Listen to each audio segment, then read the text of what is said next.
بسم اللہ الرحمن الرحیم۔ کتاب الاسراء میں ہمارے جو اشعار رفارف کے والے سے ہم پڑھ رہے تھے، اور اس کی جو باقی اشعار ہیں وہ آج انشاءاللہ ہم اس کو لے کے چلتے ہیں۔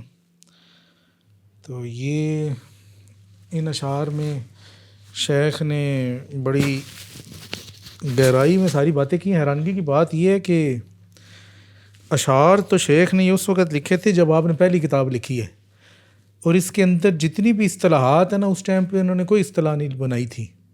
مطلب ہوتا ہے نا کہ دیکھیں آپ پہلی کتاب لکھ رہے ہیں، آپ کو اتنا کچھ نہیں ہوتا، بس آپ کو جو آخر میں آ کے فتوحات میں آپ نے ان تمام اصطلاحات کو بھی واضح کیا پھر، اور ایسے واضح کیا کہ جس طرح سے ان اشعار میں ذکر ہوا اور جس طرح سے فتوحات میں واضح کیا کہ اس کا یہ مطلب ہے، اس کا یہ مطلب ہے، اس کا یہ مطلب ہے، تو وہ ساری چیزیں جو نہیں ہیں وہ بالکل ایکوریٹ ہیں، ایک کے ساتھ مل گئی ہیں۔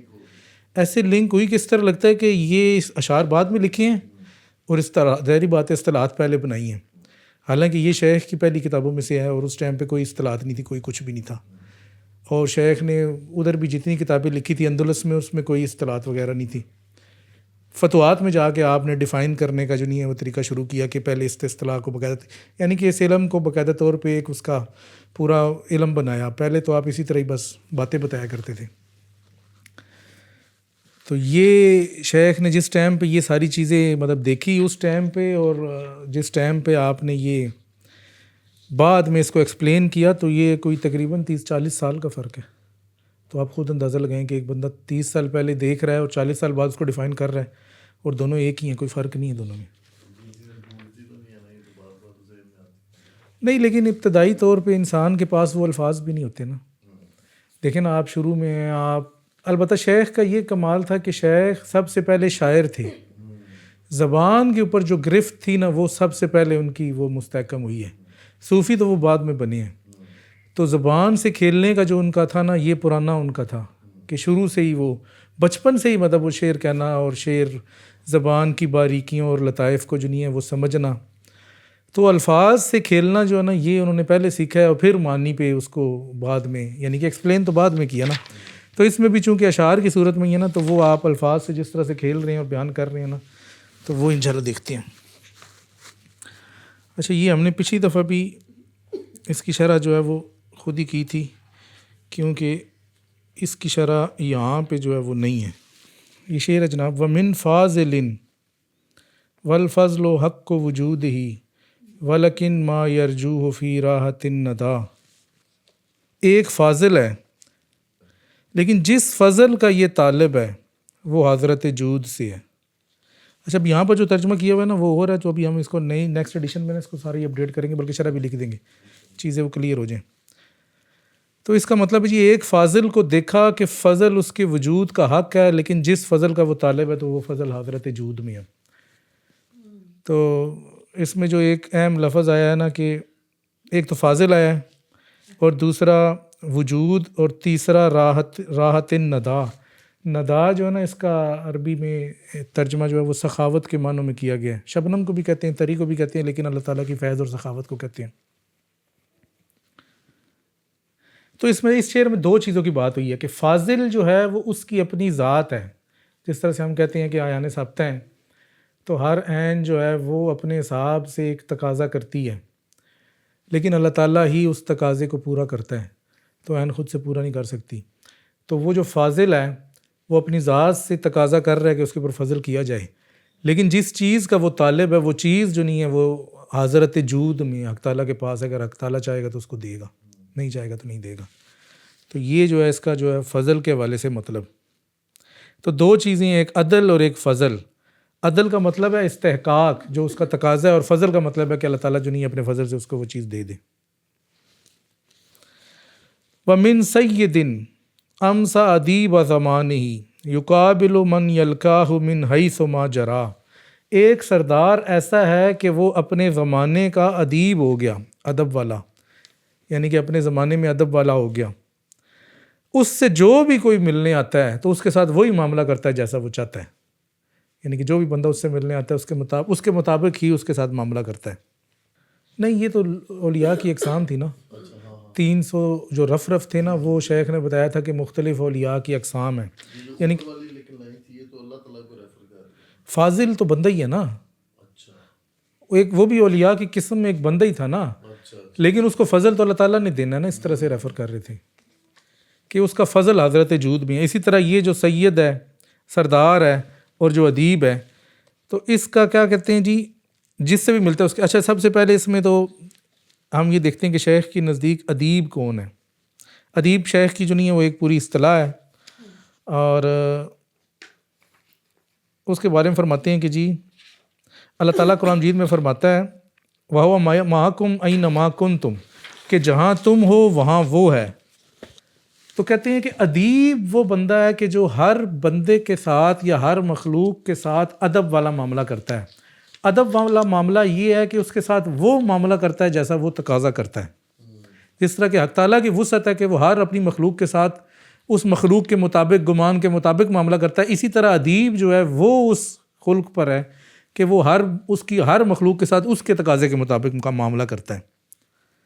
تو کہتے ہیں ادیب وہ ہے جس نے تمام مکارم اخلاق، تمام اچھے اخلاق کو جمع کر لیا اور تمام برے اخلاق کو جان لیا. یہ نہیں ہے کہ ہر ایک کے ساتھ اچھا معاملہ کرتا ہے، ہم تو ادب والا اس کو کہتے ہیں نا کہ جو ہر ایک کے ساتھ اچھا معاملہ کرتا ہے. شیخ کہہ رہے ہیں کہ ادیب یہ ہے کہ جس نے مکارم اخلاق کو جمع کیا اور صفا صفحہ، اور اس کے جو برے اخلاق تھے ان کو جان لیا. اگر کوئی برے اخلاق کا تقاضا کرتا ہے تو اس کے ساتھ وہ برا اخلاق خلق سے پوچھ جاتا ہے، یعنی اس کو ادب سکھانے کے لیے کہہ لیں آپ جو بھی ہیں. اب یہاں پہ شیخ نے کہا کہ کسی چیز کا علم جو ہے اس چیز کے جہل سے بہتر ہے. تو ظاہری بات ہے کہ اگر آپ ہر ایک بندے کے ساتھ اچھا ہی معاملہ کریں گے تو پھر وہ آپ کے ساتھ اچھا معاملہ نہیں کریں گے، اور ایسی سٹیج آئے گی کہ وہ پھر آپ کو کے ساتھ وہ کچھ کریں گے نا کہ آپ کو لگ پتہ چلے. ہاں، اتنا میٹھا بھی نہ بنے کہ وہ بالکل ہی آپ کو نگل لے، اور اتنا کڑوا بھی نہ بنے کہ آپ کو تو کرے. ہر بندے کے ساتھ اس کے مطابق معاملہ کیا جائے. تو یہاں پر جو نہیں ہے وہ ادیب کا مطلب یہ ہے. ادیب کا مطلب وہ نہیں ہے کہ ہر ایک کے ساتھ ہی وہ صرف اچھائی والا معاملہ. شیخ فرماتے ہیں کہ لفظ ادب عربی لفظ ماتبہ سے مشتق ہے. جس طرح دعوت، ماتبہ کا مطلب ہوتا ہے دعوت، جس طرح دعوت میں لوگ کھانے پر جمع ہوتے ہیں، اسی طرح ادب تمام بھلائیوں اور خیر کو جمع کرنے کا نام ہے. پس ادیب وہ ہے کہ جس نے تمام مکارم اخلاق کو اپنی ذات میں جمع کر لیا اور برے اخلاق کو جان لیا. آگے ادیب کا کیا تھا جی؟ وہ شخص ادیب ہو گیا، ایک سید ہے، ایک یعنی کہ آقا ہے، سردار ہے، لیکن اپنے زمانے کا ادیب بن گیا ہے. جس سے بھی ملاقات کرتا ہے اسی کے مطابق اس سے معاملہ کرتا ہے. آگے فتوحات مکیہ کے باب نمبر 227 میں فرماتے ہیں المقام، ٹھیک ہے، وغایت تو صاحبی اللہ مقام وہو الادب، کہ یہ جو ہے ادب والا بندہ اس مقام پہ پہنچ جاتا ہے کہ اس کا کوئی ایک مقام نہیں رہتا، کیونکہ تمام بھلائیوں کو اس نے لے کے چلنا ہے نا. تو پھر جس کے ساتھ جس طرح سے بھی ماحول کرنا پڑتا ہے تو اس کے ساتھ ہی کرتا ہے. اور پھر شیخ یہ بھی فرماتے ہیں کہ یہ وقت کے حکم کے تحت ہوتا ہے. ہاں، لیکن وقت کے حکم کے تحت ہے. جیسا وقت نے تقاضا کیا، جیسا ماحول نے تقاضا کیا، ویسا ہی اس نے کیا. کہتے ہیں یہ ویسے ہی ہے کہ جیسے اللہ تعالیٰ جو نہیں ہے کل یوم ہوا فی شان، ہر روز ایک نئی تجلی میں ہے، تو یہ بھی اس کے مطابق ہی ہے. اچھا، وقت کیا چیز ہے؟ یہ بھی ایک اہم سوال ہے شیخ کے نزدیک. تو شیخ فرماتے ہیں الوقت ما انت بہی فی حالک، وقت وہ ہے کہ جو اس وقت کس حال میں ہے وہ تیرا وقت ہے، جس کو ہم اوقات بھی کہتے ہیں کہ اپنی اوقات میں رہو، یعنی کہ اس ٹائم دیکھو کہ تم کس حال میں. وہ تو ہم خیر برے معنوں میں کہتے ہیں، لیکن اصل مطلب ہی یہ وقت کا کہ تو اس ٹائم کس حالت میں ہے، کس کیفیت میں ہے، کس تیری اوقات کیا ہے، کیونکہ وہی لفظ اس کو جسٹیفائی کرتا ہے. تو یہ ادیب ہر بندے کے ساتھ وہ معاملہ کرتا ہے کہ جس کا وہ تقاضا کرتا ہے، اور وقت کے حکم کے تحت کرتا ہے، اس کو دیکھ کے کہ آپ یہ کیا تقاضا کر رہے ہیں. تو کہتے ہیں ادیب والادیب من کان بحکم الوقت، اور ادیب وہ ہے جو وقت کے حکم کے تحت ہے، یعنی کہ تجھے دیکھ لے گا کہ تیری کیا اوقات ہے اور اس کے مطابق تیرے ساتھ معاملہ کرے گا. اچھا جی، اس کے بعد ومن ماہر حاضر ریاضت و طلا فصار ینادی بالاسنۃ واللہا. کہتے ہیں ان میں سے ایک ماہر ہے جس نے ریاضت کو یعنی کہ اپنایا اور بلند ہو گیا ریاضت میں. اب اپنے مقام سے یعنی کہ اس مقام پہ پہنچ گیا کہ اس کو کیا کہا جاتا ہے، اپنے مقام سے نیزوں اور شعلوں کے ساتھ پکارا جاتا ہے، یعنی کہ بالکل ہی سیدھی سیدھی باتیں کرنے والا. ریاضت سے اس نے اپنے آپ کو اس طرح سے اپنے اخلاق کو بہتر کیا نا کہ اس نے وہ جو چیز اس کو چاہیے تھی وہ کر دی. تو یہ نیزے اور شعلوں سے انہوں نے مراد لی ہے ترغیب اور ترہیب، کہ لوگوں کو ترغیب بھی دلاتا ہے اور ان کو خوف بھی دلاتا ہے اور ان کو امید بھی دلاتا ہے. تو اب سب سے پہلے اس میں اصطلاح آئی ہے ریاضت، کہ ریاضت سے کیا مراد ہے. کہتے ہیں کہ جی ریاضت جو ہے وَهُوَ الْخُرُوجُ عَنْ طَبْعِ النَّفْسِ، نفس کے مزاج سے نکلنا جو ہے وہ ریاضت ہے. اور اگر ہم اس کو سمپلیفائی کریں یا اس کا خلاصہ بنائیں کہ ریاضت کیا ہے، تو یہ فَهِيَ عِبَارَةٌ عَنْ تَهْذِيبِ الْأَخْلَاقِ النَّفْسِيَّةِ، نفسی یعنی ان کے نفسانی اخلاق کو کی درستگی کرنا یا تہذیب کرنا یا تربیت کرنا، جو بھی آپ اس کو کہہ لیں، یہ ریاضت کہلاتی ہے.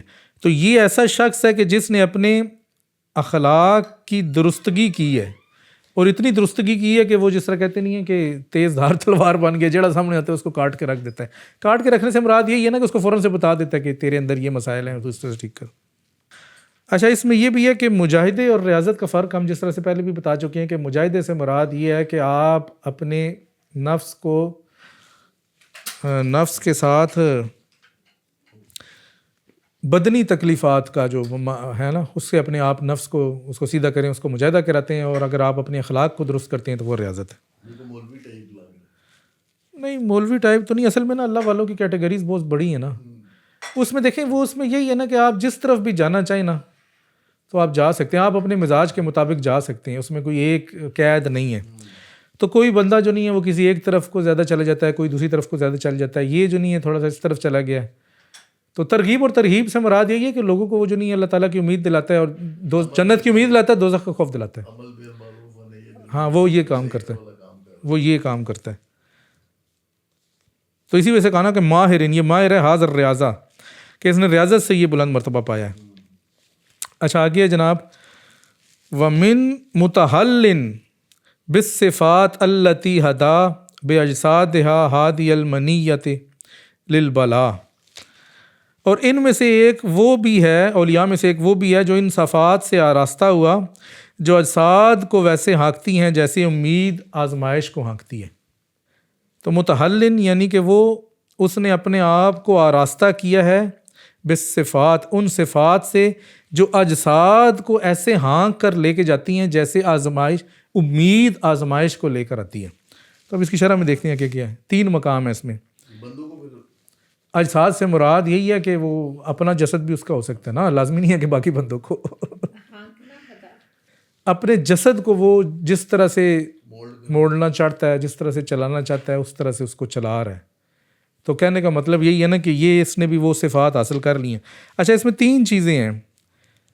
ایک تو وہ دیکھتے ہیں تحلیہ، یعنی کہ اپنے آپ کو جو ہے نا متحلن. تو تحلیہ کا کیا مطلب ہے؟ نہیں، تحلی سے ہے نا. تحلی کا مطلب ہوتا ہے کہ اس کو آراستہ کرنا، اپنا اخلاق کو، اپنے آپ کو اپنانا. تو شیخ فرماتے ہیں فتوحات مکیہ میں کہ تحلیہ سے مراد نفوس کو مکارم اخلاق اور صفات الہیہ سے آراستہ کرنا ہے. یہ تخلیہ برائیوں سے پاک ہونے کے بعد کا مرحلہ ہے. اچھا، یہ 3 مراحل ہوتے ہیں اس میں. ایک تحلیہ ہے، ایک تخلیہ ہے. اچھا، یہ تخلی، تحلی اور تجلی، یہ 3 مراحل ہیں. تینوں ساتھ ہی آتے ہیں. تخلی کیا ہے کہ جی آپ اپنے آپ کو خالی کریں پہلے مخلوق سے. اس کے بعد ہے تحلی. تحلی یہ ہے کہ جی آپ حق تعالیٰ کی صفات کو اپنائیں. اور تجلی یہ ہے کہ جب آپ حق تعالیٰ کی صفات کو اپنائیں گے تو اللہ تعالیٰ آپ پہ تجلی کرے گا، جلوہ کرے گا، آپ کے سامنے آ جائے گا. تو یہ والا جو نہیں ہے، اس نے پہلے والی سٹیج سے نکل کے دوسری سٹیج پہ پہنچ گیا ہے، تحلیہ. کیونکہ متحلن بالصفات ہے نا، کہ ان صفات کو اس نے اپنے نفس کو آراستہ کیا ہے. التی ہدا باجسادہا، کہ جو اجساد کو ایسے کھینچتی ہیں جیسے خواہش جو نہیں ہے وہ آزمائش کو کھینچتی ہے. تو خواہش کا آزمائش کو کھینچنا تو نہیں ہے، یہ تو ایک مثال کے طور پہ نا کہ آپ کوئی بھی خواہش کرتے ہیں، امید کرتے ہیں، تو ظاہری بات ہے کہ وہ اس کے بعد آزمائش ہی ہوتی ہے. کیونکہ اللہ تعالیٰ سے آپ جب اس کا غیر مانگیں گے تو پھر تو آزمائش ہوگی نا. تو یہ اسی طرف اشارہ ہے کہ خواہش جو نہیں ہے وہ آزمائش کو لے کر آتی ہے. اپنے آپ کو مخلوق سے پاک کیا، پھر تحلی ہے جس میں آپ نے اپنی خواہش وہ اللہ تعالیٰ سے اللہ کی صفات کو اپنایا، آراستہ کیا. اور پھر تجلی میں اللہ تعالیٰ کے مشاہدات. تیسری میں پھر تجلی آپ پہ مشاہدہ ہوگا. تو اس کی شرح میں کہتے ہیں کہ خواہش انسان کو سبز باغ دکھا کر آزمائش اور ہلاکت کی طرف لے جاتی ہے۔ شیخ کے نزدیک عارف وہ ہے جو اس ہادی کی خواہش پر نہ چلے بلکہ دائی حق کی خواہش پر چلے۔ بس وہ ہم عام بندوں کے لیے نہیں ہے نا۔ آگے جناب ومن متخلن، اب یہ متخلی ہے، یعنی کہ جو پہلا درجہ تھا تخلی، طالب ان سے بالذی تعذر بالجسم الترابی ورتدا، کہتے ہیں ان اولیاء میں سے ایک ایسا متخلی ہے، یعنی کہ سب کچھ ترک کرنے والا ہے یا خالی ہونے والا ہے، جو اس ذات سے انس کا طالب ہے جس نے خاکی جسم کا تہ بند باندھا اور پھر اس کی چادر اوڑھی، خاکی جسم کی۔ اچھا متخلن، ہم سب سے پہلے دیکھتے ہیں کہ شیخ کے نزدیک تخلی کیا چیز ہے۔ فرماتے ہیں التخلی عند القوم اختیار الخلوت والاعراض عن کل ما یشغل عن الحق۔ تخلی کا مطلب ہے کہ خلوت اختیار کریں اور حق سے جو چیز آپ کو منہ پھیر رہی ہے یا آپ کی توجہ ہٹا رہی ہے اس چیز کو ترک کریں۔ یہ وہ پہلی سٹیج تھی نا تخلی والی، کہ مخلوق سے اپنی جان چھڑائیں۔ لیکن کہتے ہیں وَعِنْدَنَا التَّخَلِّي عَنِ الْوُجُودِ الْمُسْتَفَاد، لیکن ہمارے نزدیک تخلی یہ ہے، یہ تو باقی صوفیاء کا بتایا، ہمارے نزدیک تخلی یہ ہے کہ جس وجود کو آپ اپنا وجود سمجھ رہے ہیں سب سے پہلے تو اس سے جان چھڑائیں گے، یہ آپ کا وجود نہیں ہے۔ لِأَنَّهُ فِي الْاعْتِقَادِ هَكَذَا وَقَعَ، کیونکہ آپ یہ سوچتے ہیں نا کہ آپ کا ہے، وَفِي نَفْسِ الْأَمْرِ لَيْسَ إِلَّا وُجُودُ الْحَقِّ، حقیقت میں صرف حق کا ہی وجود ہے۔ جب آپ اس سٹیج پر آئیں گے تخلی کی تو پھر آپ کو بڑی جلدی سے وہ سفر آپ نے طے کر لینا ہے۔ اگر آپ صرف دوسری سٹیج سے آئیں گے نا، جس طرح سے عام صوفیاء کہتے ہیں کہ جی حق سے آپ مطلب مخلوق سے توجہ ہٹائیں حق کی طرف، تو پھر آپ کا سفر ذرا لمبا ہے۔ آپ اپنے آپ کو بھی وہ پھر کچھ نہ کچھ سمجھ رہے ہوتے ہیں آہستہ، پھر اس کے بعد آپ تخلی کے بعد تحلی کی سٹیج میں جاتے ہیں، تو اس کے بعد پھر تجلی کی سٹیج ہوتی ہے۔ یہ شیخ نے جس طرح سے تعریف کی اور بتایا نا، تو یہ آپ اگر یہ والا چیز پکی ہو جائے تو پھر ڈائریکٹ ہی تجلی ہو جاتی ہے، کیونکہ یہ تو پھر آپ پہنچ گئے نا جدھر آپ نے پہنچنا تھا۔ ہاں، شیخ کہتے ہیں عام طور پر سالک یہ سمجھتا ہے کہ میں موجود ہوں اور میں نے اپنے آپ کو دنیا اور گناہوں سے پاک کرنا ہے، لیکن یہ شرک خفی ہے، کیونکہ تم نے اپنے لیے بھی الگ وجود ثابت کر لیا نا، جس کو تم پاک کرنے کے چکر میں لگے ہو۔ تو اصل میں تو تمہارا وجود نہیں ہے، یعنی کہ وجودی لیول پہ، آیان کی لیول کی بات نہیں ہو رہی۔ تو وہ کہتے ہیں کہ جو شخص اس حقیقت کو پا لیتا ہے کہ وجود جو نہیں ہے وہ مستفاد ہے، یعنی کہ حق تعالیٰ کی طرف سے دیا گیا ہے، تو اس کے لیے خلوت اور جلوت برابر ہو جاتی ہے، پھر اس کو کوئی ٹینشن نہیں رہتی کہ جی یہ والا وجود اور وہ والا، کیونکہ وہ سٹیج پہ پہنچ گیا۔ ہر وقت حق کے ساتھ ہے نا، دونوں چیزیں ٹھیک ہے، مستعار بھی ٹھیک ہے، مستفاد بھی ٹھیک ہے۔ فرماتے ہیں عام صوفی خلوت میں اس لیے جاتا ہے کہ خلق سے بچے، مخلوق سے بچے، لیکن یہ عارف جانتا ہے کہ مخلوق کا بھی کوئی اپنا وجود نہیں ہے کہ اس سے بچا جائے، ہر صورت میں حق ہی جلوہ گر ہے۔ اس لیے شیخ فرماتے ہیں ہمارے نزدیک تخلی یعنی کہ ظاہری عزلت نہیں بلکہ اعتقاد وجود کو ترک کرنا ہے۔ ظاہری طور پہ آپ کو لوگوں سے دور رہنے کی ضرورت نہیں ہے، آپ اپنی حقیقت میں اپنے شعوری طور پر اس بات کو سمجھیں۔ دوسرا بھی ہے، اس کو بھی تو وجود اسی کا دیا ہوا نا، وہ بھی حق کی تجلی ہے نا۔ ہاں، اگر آپ سمجھیں تو، سمجھیں، نہیں سمجھے تو نہیں ہے، سمجھے تو ہے۔ ہر ٹائم پہ تجلی ہے۔ وَمِن مُتَخَلٍ طالب الانس، اس سے انس کا طالب ہے۔ اب یہ بندہ جو متخلی بھی ہے اور شیخ کے اعتقاد کے مطابق وجود سے متخلی ہے، کس سے انس کا طالب ہے؟ بالذی تعذر بالجسم الترابی ورتدا، کہ اس سے انس کا طالب ہے کہ جو جسمانی لباس میں ظاہر ہوئے۔ ابھی دیکھیں نا، اس کو سمجھ میں آ گئی کہ وہ بھی حق کی تجلی ہے اگر میں ہوں تو وہ پھر ہر صورت میں ہی حق کو ڈھونڈتا ہے نا، کسی ایک قید میں نہیں رہتا، وہ یہ نہیں کہتا کہ نہیں اس میں ہے کہ نہیں ہے۔ یہ شعر بہت آگے کے لیول کا شیخ نے بتایا۔ اچھا جی، اب اس میں جو ہے اہم اصطلاح آئی ہے نا، وہ ہے انس، کیونکہ یہ انس کا طالب ہے، طالب الانس۔ تو شیخ کے نزدیک انس کیا ہے، پہلے وہ دیکھتے ہیں۔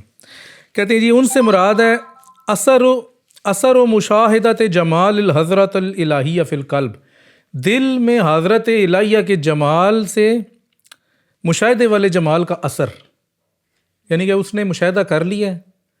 ظاہری بات ہے مشاہدہ تو صورت کا ہی کرے گا نا، کیونکہ شیخ آگے جا کے یہ بھی بتاتے ہیں کہ جو مشاہدہ ہے وہ صورت میں اور کشف جو ہے وہ معنی میں۔ تو صورت کا مشاہدہ کیا، لیکن اس مشاہدے سے اس نے حضرت الہیہ کے جمال کا اثر پایا، مخلوق کا اثر نہیں پایا۔ اسی وجہ سے پایا کیونکہ وہ پہلے متخلی ہے، متخلی کی سٹیج پہ پہنچ چکا ہے۔ اگر متخلی نہ ہوتا تو پھر مخلوق ہی سمجھتا کہ نہیں وہ مخلوق ہی تھی۔ ہاں جی، اور یہ حدیث قدسی بھی ہے کہ الکبریاء و ردائی والعظمت و اظہاری، کہ کبریائی میری چادر ہے اور عظمت میرا تہ بند ہے. اور چادر پہ پوری ڈسکشن بھی ہوئی سی کہ کس طرح چادر ہاں وہ چادر اور چادر پوش کے والے سے فتوحات میں پورا باب بھی ہے نا. تو یہاں پر بات وہی ہے کہ جس طرح اللہ تعالیٰ نے ایک اور حدیث میں حدیث قدسی ہے فرمایا کہ ان اللہ خلق آدم علی صورت ہی کہ اللہ نے آدم کو اپنی صورت پر تخلیق کیا. تو یہ صورت سے مطلب اس تک پہنچتے ہیں. یہاں پر مراد یہ کوئی ظاہر نہیں ہے, بس بات یہی ہے کہ یہ اس حقیقت تک پہنچ جاتا ہے نا, سمجھ جاتا ہے. ہاں صورت سے پہنچ جاتا ہے. حضرت موسیٰ علیہ السلام بھی آگ کے پیچھے گئے تھے نا, ان کو بھی لمیٹیشن نظر آئی تھی نا, ادھر سے آواز آئی, وہ آگ کی صورت میں انہوں نے دیکھ لیا نا, تھی نا, حق کی تجلی تو نہیں کر سکتے تھے انسانی جسم میں رہ کے. صحیح بات.